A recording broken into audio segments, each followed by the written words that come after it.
देखिए, ऐसा है कि दिल्ली में एक ऐसी सरकार चल रही है, केजरीवाल जी का एक ऐसा मॉडल है जिसमें शिक्षा फ्री, स्वास्थ्य फ्री, बिजली फ्री, पानी फ्री, माताओं-बहनों को बस की यात्रा फ्री, बुजुर्गों को तीर्थ यात्रा फ्री और इस मॉडल की लोकप्रियता पूरे देश में बढ़ रही है। पंजाब में हमारी सरकार बन गई, गुजरात में हमें अच्छी सफलता मिली, मध्य प्रदेश में अच्छी सफलता मिली, गोवा में सफलता मिली, हिमाचल में हमारी पार्टी बढ़ रही है। तो पूरे देश में जितनी तेजी के साथ केजरीवाल जी के मॉडल का विस्तार हो रहा है, आम आदमी पार्टी का विस्तार हो रहा है, उससे नरेंद्र मोदी जी को रात में नींद नहीं आती। वो इस मॉडल से घबरा कर रोज फर्जी मुकदमे करते हैं। सुबह उठते हैं, कहते हैं एक मुकदमा करो, फिर एक मुकदमा करो, फिर इनको पकड़ो, फिर उनको गिरफ्तार करो। इसी काम में नरेंद्र मोदी जी लगे हुए हैं। मोदी जी ने देश को पूरी तरीके से बर्बाद कर दिया। देश की अर्थव्यवस्था चौपट हो गई। मैं बताना चाहता हूं, 11 लाख करोड़ रुपए चंद पूंजीपतियों का कर्जा माफ कर दिया गया, 10.5 लाख करोड़ रुपए बैंकों का एनपीए हो गया, बेरोजगारी का स्तर 45 वर्षों में सबसे ज्यादा पहुंच गया, किसानों की आमदनी तो दोगुना नहीं हुई, आत्महत्या करने के लिए मजबूर हो गए। आटा का, चावल का, दाल का, गेहूं का, दूध का, दही का, छाछ का, सिलेंडर का दाम आसमान पे पहुंच गया। पेट्रोल डीजल अपने समय में सबसे महंगा हो गया। तो आज महंगाई से जूझती हुई जनता, बेरोजगारी से जूझती हुई जनता, आज अर्थव्यवस्था की चौपट हालत से जूझती हुई जनता को कैसे निजात देनी है, इसकी चिंता नहीं है मोदी जी को। मोदी जी को चिंता है एक सरकार जो अच्छा काम कर रही है, केजरीवाल सरकार, उसको रोकना है, उसको टोकना है, उसको बंद करना है, उसको गिरफ्तार करना है। लेकिन मैं मोदी जी को सलाह देना चाहता हूं कि आप देश के लिए कुछ काम कीजिए। ये दिन रात नफरत की राजनीति से और दुर्भावना की राजनीति से आपको कुछ हासिल होने वाला नहीं है। केजरीवाल मॉडल तो अब रुकेगा नहीं, आम आदमी पार्टी अब रुकने वाली नहीं है। पूरे देश में इसकी लोकप्रियता बढ़ रही है और पूरे देश में एक ऐसा ही विकल्प लोग चाहते हैं जो लोगों के लिए काम करे। केंद्रीय मंत्री अनुराग ठाकुर है, उन्होंने एक बयान दिया है कि इसी मामले को लेकर कि आपने जो सीबीआई को जांच सौंपी, मतलब एमएचए को जो रिकमेंड किया एलजी ने, उस पर आपने चुप्पी साध रखी, उस पर कुछ बयान नहीं दे रहे हैं। सत्येंद्र जैन पहले गिरफ्तार हुए क्या थे तो बयान? उन्होंने कहा कि मेमोरी क्या? लॉस हो गई, क्या मनीष सिसोदिया भी अब ऐसा ही नहीं करेंगे? नहीं, अनुराग ठाकुर को क्या बयान चाहिए? अनुराग ठाकुर को पता है वो किस पार्टी में है? वो ऐसी पार्टी में है जिसका राष्ट्रीय अध्यक्ष कैमरे पर रक्षा सौदे में दलाली लेते हुए पकड़ा गया। अनुराग ठाकुर को मालूम है उनकी पार्टी ने शहीदों के ताबूत में घोटाला किया है। अनुराग ठाकुर को पता है उनके राज में ललित मोदी, नितिन संदेशरा, विजय माल्या, नीरव मोदी हजारों करोड़ रुपए लूट के हिंदुस्तान से बाहर चले गए और इनकी सरकार को चिढ़ाते रहते हैं। और अनुराग ठाकुर कौन से गंभीर नेता हो? गोली मारो छाप नेता है।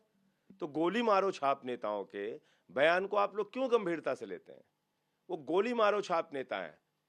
और ये एक अजीब बात है, एलजी तुम्हारा, सीएस तुम्हारा, सारी सारे एजेंसियां तुम्हारी, ईडी सीबीआई सब तुम्हारी, फर्जी मामले लिखने हैं लिखो।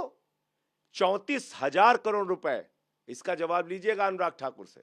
34,000 करोड़ रुपए बैंकों का डीएचएफएल ने लूटा और उस डीएचएफएल ने 27 करोड़ रुपए बीजेपी को चंदा दिया है, दलाली दी है।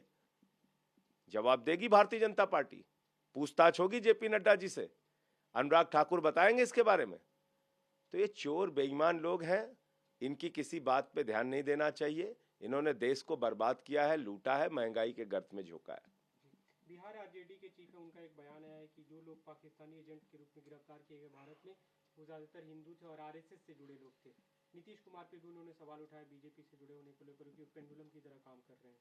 देखिए, इसका इसके इसके पहले भी एक आईएसआई का एजेंट पकड़ा गया था जो मध्य प्रदेश के मुख्यमंत्री शिवराज सिंह के करीबी के रूप में देखा गया। अभी एक आईटी सेल का चीफ इनका लश्कर का आतंकवादी निकला, लश्कर का आतंकवादी है वो।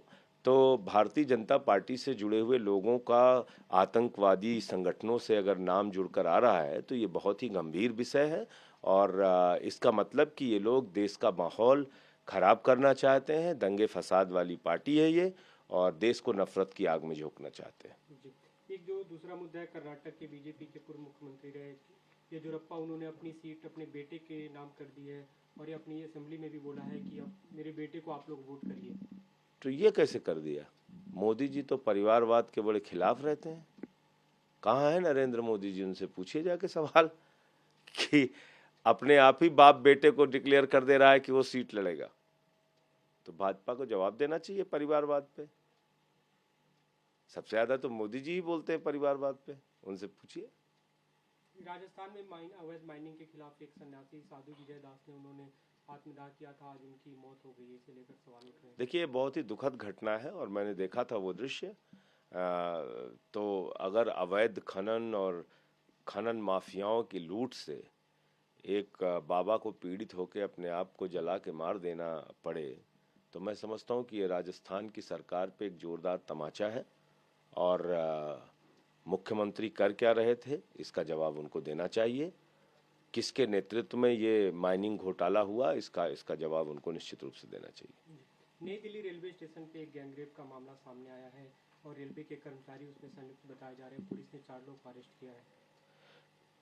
देखिए, मैंने कई बार ये बात कही है कि जब से देश के गृह मंत्री अमित शाह जी हुए हैं और दिल्ली की कानून व्यवस्था उनके अधीन आई है, कभी वकीलों पे हमला होता है, कभी कोर्ट में हत्या हो जाती है, कभी गैंग वॉर होता है और आए दिन अपराध बढ़ रहा है, क्योंकि इनका काम अपराध रोकने में नहीं है। इनका पूरा ध्यान केंद्रित है विपक्षियों को कैसे फर्जी मुकदमे में फंसाया जाए, कैसे एफआईआर की जाए, कैसे उनके ऊपर कार्रवाई की जाए।